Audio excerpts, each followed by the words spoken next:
And that means, and every time we unlock the door, and I see that pink thing and start massaging your pussy. Horrifyingly disgusting.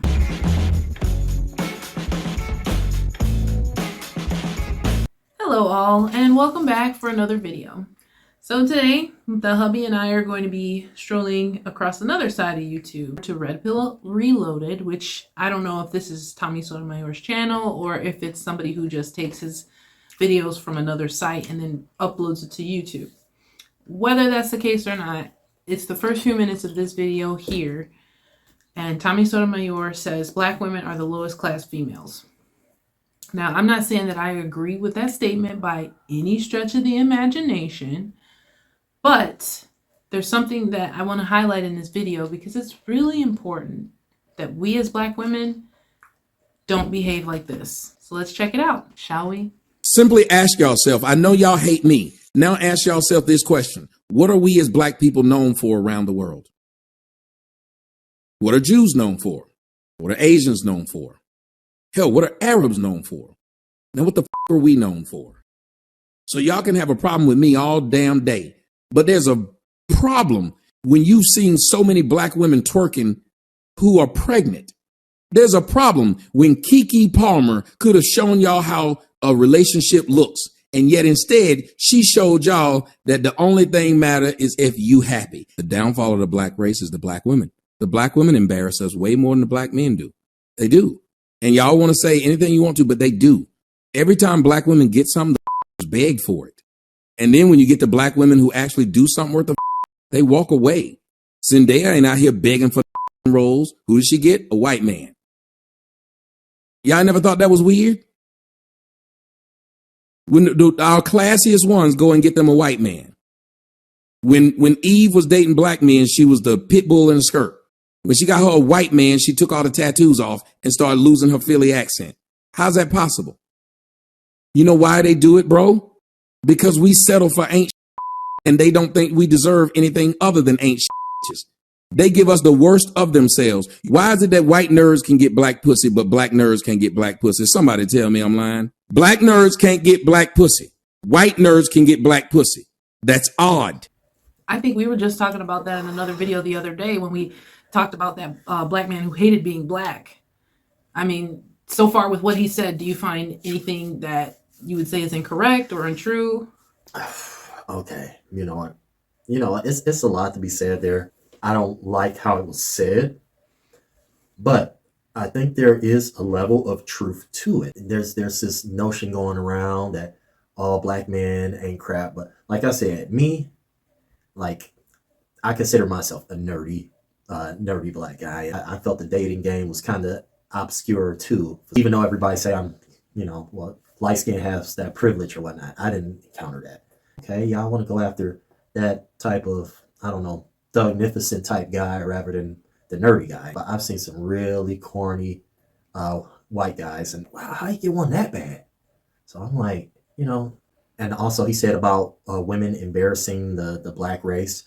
I won't go that far, but I will say there has been 2 incidents recently where it was one of our sisters in a foreign country, and let's just say they acted the way that they would act in America, and let's just say they didn't get the same results they would in America. I think one of them, that trucker, she's maybe she's out of prison, but she's still being held in Dubai. I don't think too many guys do that. I won't say that it doesn't happen, but you don't hear about it too much because we might have a little more self-control, the time, place, and occasion. I think that's the main thing. We as black women have to have a little bit more accountability and just having some level of shame, because sometimes the things that are done in public by black women are quite shameful. Like, for instance, the idea that, like he was saying, what are Asian people known for? Well, they're known for technology. Arabic people are known for, I guess, their business knowledge. I mean, Mexican people are known for like being hard workers. White people are known for, they're known to take over the world. I mean, yeah, they're kind of known for a lot of good things, but bad things too. I mean, we'll leave that one alone. But black people are kind of known for more negative stereotypes. Like, even though there are successful Black people and Black people who defy the stereotypes, there are so many more that fall into those categories. And those, unfortunately, are the ones that get highlighted by the media Yes. and everywhere else. It's like people enjoy seeing Black people make a fool out of themselves, even other Black people. Like when I was younger, so many shows that portrayed Black men as either weak, Or gay. thugs, or homosexuals. Like it's almost in every show.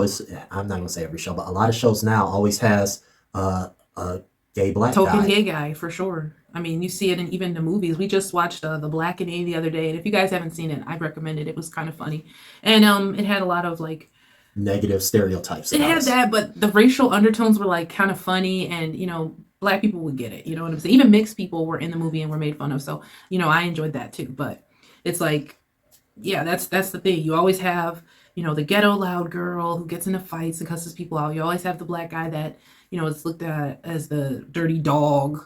He's hot, but he's a dirty dog. He'll run all through women and cheat and do all this stuff. And then you got the gay guy, and it's like, are we seen in no other way? You know what I'm saying? Like, are we only seen as aggressive and these negative stereotypes? The women is aggressive, the men is weak. Why? But here's the thing. Because media pushes these stereotypes so heavily, it's only further reinforced when we have our people, whether it's male or female, going out there and, what should I say, giving rise or giving validity to these stereotypes they push. I mean, if you're out there standing up on a restaurant table in the middle of a restaurant, twerking, acting loud, going to foreign countries, acting crazy like you don't have any sense, or even guys, constantly robbing and trying to steal stuff, it just further gives to those stereotypes. But yeah, about the women, it's like, yeah. I think that right now the focus should be on the women, because if we're just being honest about the matriarchal society that the Black community has, if the women are going to be pushed into that position of power, then we have to be the ones to make the change. We have to be the ones, especially if we're in control of the households and the families. Oh, I get to say that line. With great power comes great responsibility. Yes, it does. But yeah, there's a few more minutes of this video. Let's go ahead and check out and see what Tommy's saying. Black women have this thing that Black men don't have. Black women hate themselves. So they like white men because white men can give them something that Black men can't give them. You know what that is? Oh, what the fuck? A baby with good hair. It's a little boy sitting on his mama's lap.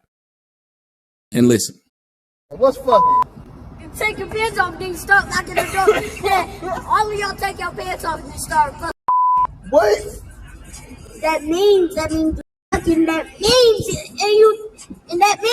and every time y'all walk the door and I see that pink thing and start massaging your pussy.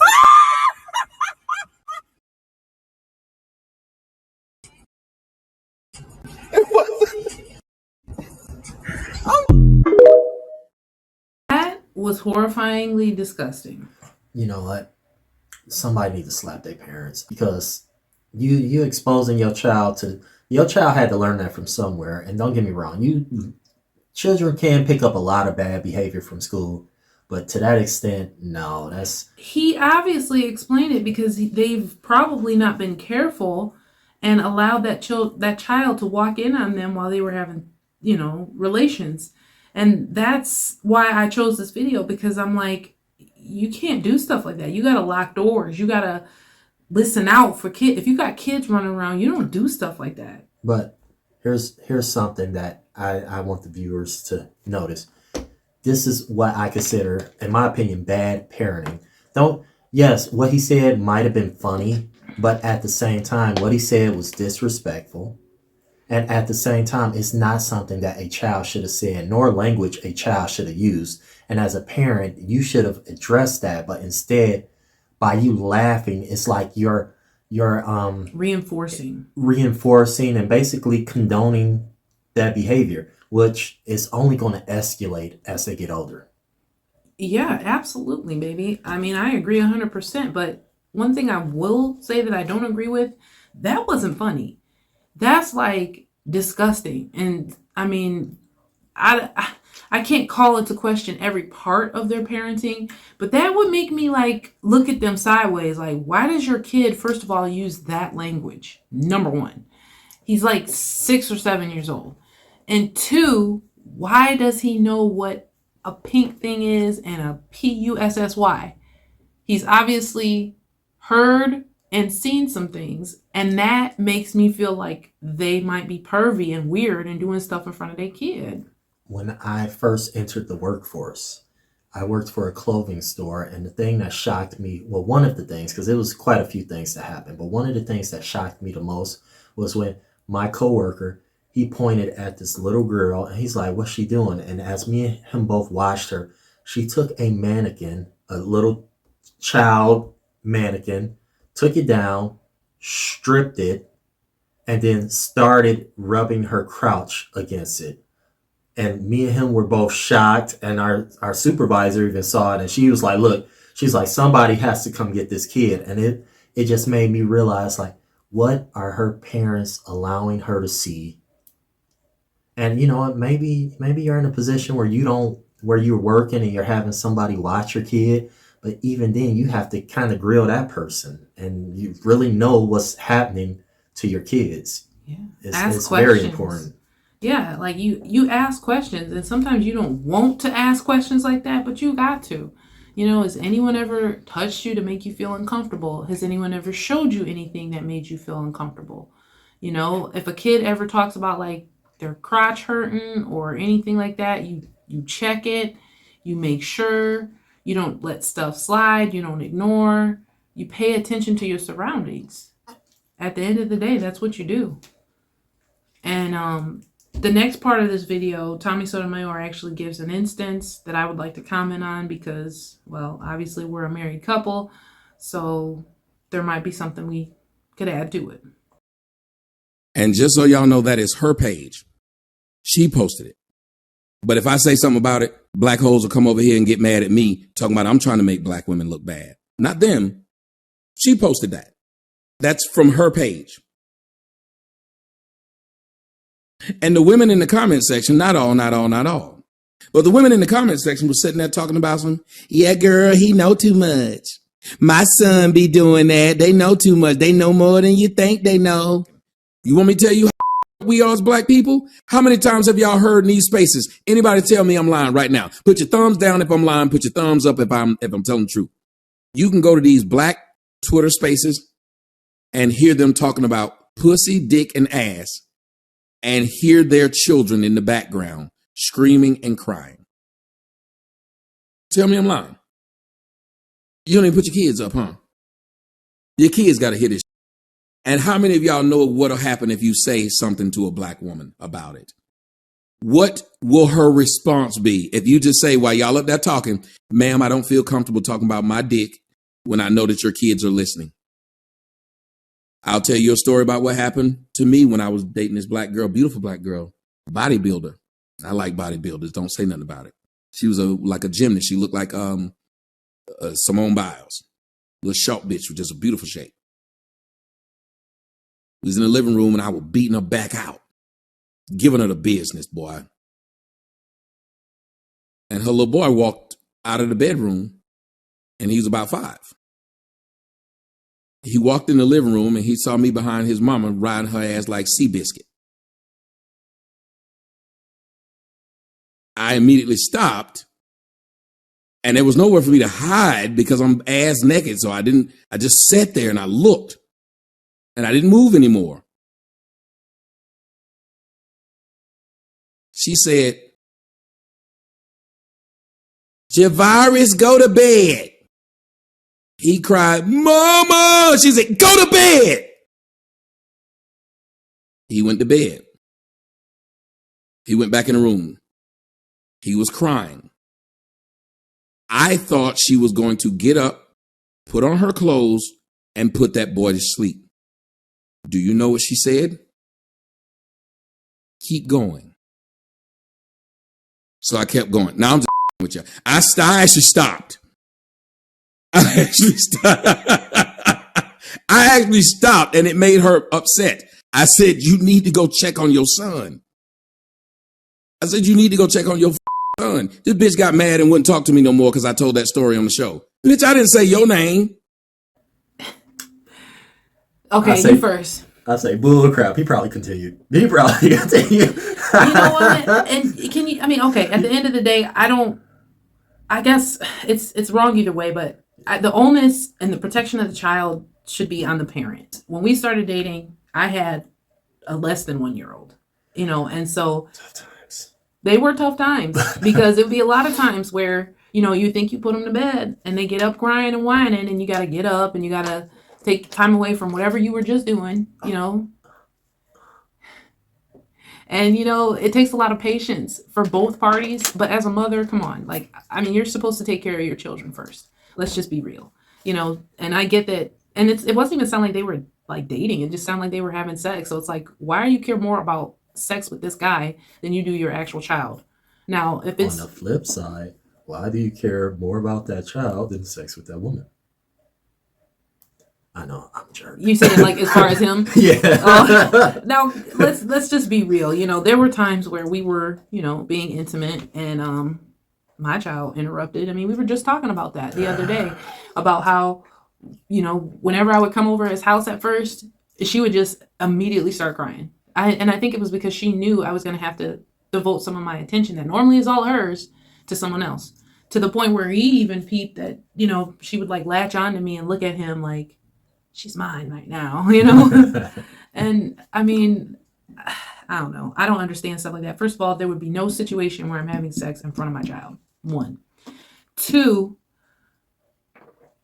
you want to always make sure that if you are going to be doing it in a room that's not lockable, like if you're doing it in the living room or something, that kid has got to be sleep. And thankfully we have a house, so we're kind of like on, the bedrooms are upstairs. So even if she was to sneak out of her room, we would hear it. We would hear her open the door. We would hear her come down the stairs. Maybe they were in a flat place or like an apartment or something to where as soon as he comes out the door, there's the living room. There they are doing it. If you're in a situation like that, go in your bedroom, shut the door, lock it, put something in front of it. Prevent that from happening. That's how the first video became a thing, because somebody wasn't being careful about the stuff that they're putting in front of their kids. And that's not right. That's going to expose your kid too soon to stuff. And it's also going to screw them up in the head, or it could possibly. I don't know. I never walked out my parents, thankfully. But I don't know. What do you think? Be honest. Was that like a turn off for you? Like, were you ready to jump ship or something because I had to attend to my daughter? Okay. You know what? Dating a single mother isn't for everybody because, like they say, part of her time is going to be devoted to her kids. So, what can I say? I'll put it to you this way. I stuck in there because I thought that you were somebody worth sticking in there for. Now, had I been proven wrong with maybe a bad attitude that, I didn't notice at first, our head, retrieve, hit, and dismiss. That's how it would have been. But like I said, because I felt that you had the personality I can grow with, I stuck in there. And so far as it's like 1 year down, many more to go, we'll get back to y'all in about 10, 15 years. Or maybe you can just watch our videos and see how we grow and change along the way. No, I'm playing. Anyways, you guys, definitely leave us your thoughts in the comment section. Don't forget to like and subscribe. Check out our other videos. And we will see you next time.